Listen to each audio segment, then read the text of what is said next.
We bring to our experience our own stereotypes and expectations, and we color the world with our own interpretation. And so it's this notion that our experience of the world is kind of a dance, or kind of like a collaboration between what's coming in and what we're bringing to the table. And so what that tells us is, no, we don't have a direct experience of reality. We don't have an empirical experience of reality. We don't see the world as it is. We see the world as we are. Energy is always flowing out of us to people and things around us. And one of the ways to get to enlightenment is to first stop the loss of energy. Then you harness that energy from going out of you, you withdraw it into you, you concentrate, and you channel that energy up your spine, into your head, to awaken higher states of consciousness. But in order to do that, you need to conserve as much energy as possible. The more people you have in your life, the more things you have in your life, the more energy you expend. That which you do not hate, you will eventually tolerate. Average becomes sort of like this slow asphyxiation. It's almost like an anesthetic. And that over time we become kind of immune and dulled to the average that we're becoming. You don't magnify the degree to which the pain ought to be affecting you.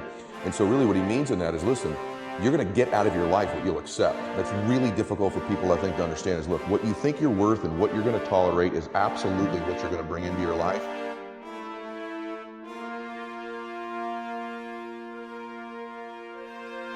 Dominant culture that is designed to destroy your sense of self and your belief in yourself, and you have to learn ways in which you can begin to connect with this power that you have within yourself to handle where you are. The key is to be constantly in a perpetual process of discovering the truth of who you are and fighting constantly to look for ways in which you can escape the inner conversation. There's a lot of obstacles that we're going to face in our life, whether it's on the football field, the basketball court, or just in life in general. And if you're not really willing to fight and give it everything you have, as long as you're alive, then what are you really doing it for?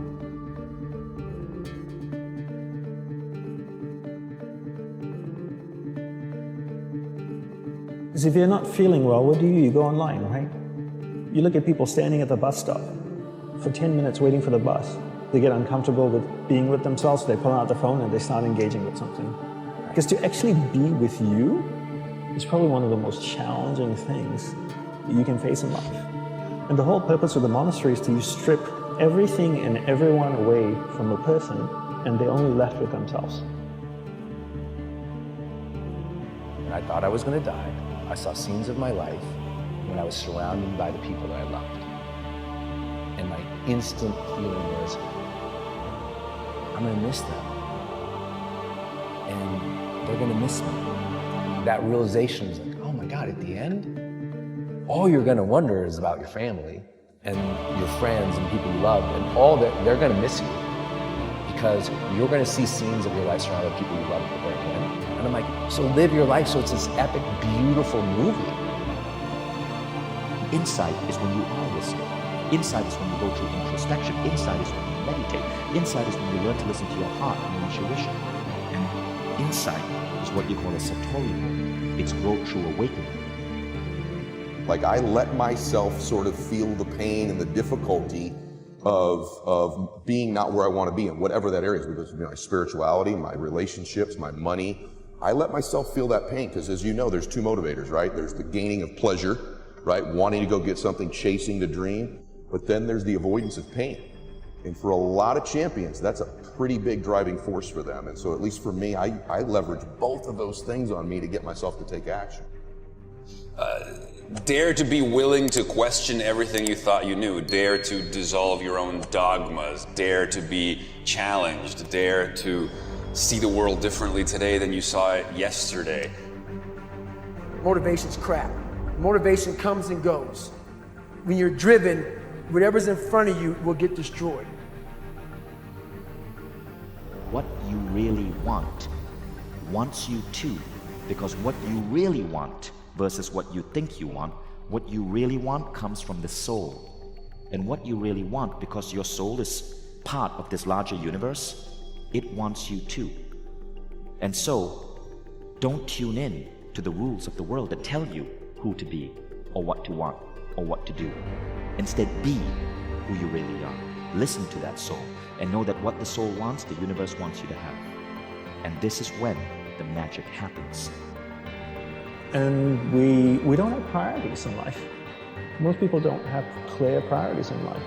Simplifying first the people and things into your life, into who and what's most important, taking that finite energy that you have each day and focusing. The second step is learning how to focus and concentrate that finite amount of energy into the people and things that truly matter.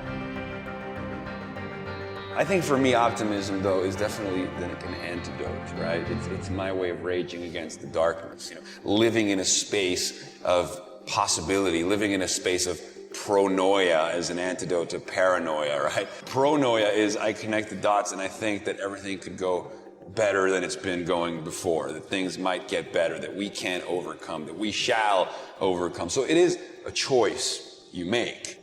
Because a lot of people look at their scars as a bad thing. A lot of people try to hide the pain that they're in, but I believe that your scars really show that you overcame whatever tried to break you.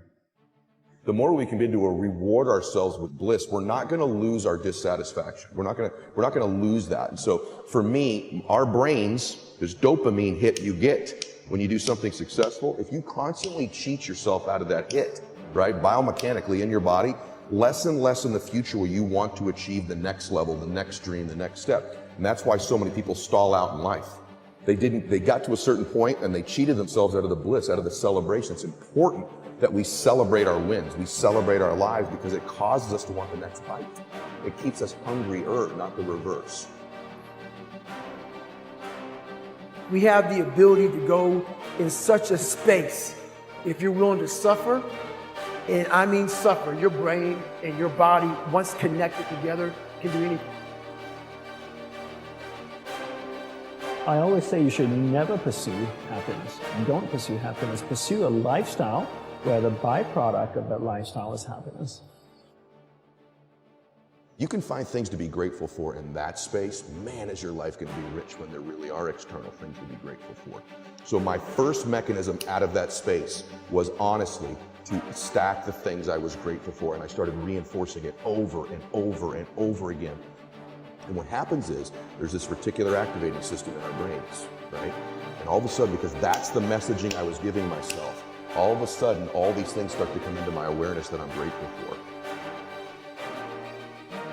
It's crazy how when you shift your identity at a subconscious level, the world shifts. But remember what Michael Beckwith said, the law of attraction is incomplete. It's really the law of resonance. When you change who you are, the world will shift to ensure that who you are is true. So it starts inside.